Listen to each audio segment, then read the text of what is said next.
আবার কি জন্য আসতেছেন? হ্যাঁ, কে শুটকি না বলে খায় না? হ্যাঁ, আমি করতে দিব। আর তরকারি তো নাই। শুটকি মাছ কেন খাইছো আজকে? আচ্ছা, এই মজার শুটকি মাছটা আমি কিভাবে রান্না করলাম থাকুন আমাদের সাথে, ধাপে ধাপে একটু বলি। এই সবগুলো মশলা মিক্সড করেছি। এখানে কি পরিমাণ সবজি বা আইটেম দিয়েছি সেটা যদি আপনি একটা একটা করে নাম বলতে চাই তাহলে অনেক সময় লাগবে। মশলা মিক্সড করলাম, তারপরে খুব দ্রুতই দেখাচ্ছি।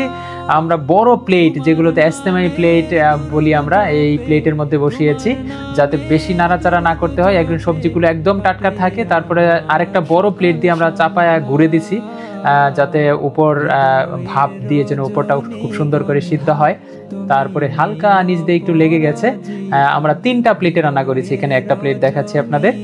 তারপরে দেখুন এখনই আমরা নিয়ে চলে যাব বাচ্চাদের ফ্লোরে, এই প্লেটে করে নিয়ে যাচ্ছি।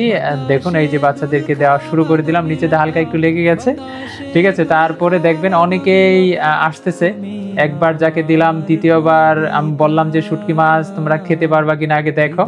খাওয়ার পরে এমন অবস্থা হয়েছে যে শেষ পর্যন্ত ভাত, যে যতটুকু ভাত রান্না করা হয় তার থেকে বেশি রান্না করা হয়েছে, তারপরে ভাত কম পড়ে গেছে।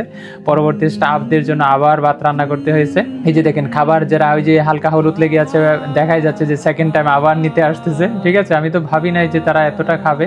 আলহামদুলিল্লাহ। শুটকি মাছ কেন খাইছো আজকে? সত্যি? তোমার কাছে কেমন লাগছে?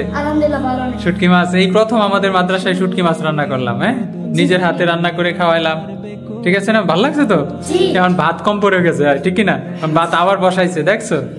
খাইছো? তুমি খাইছো?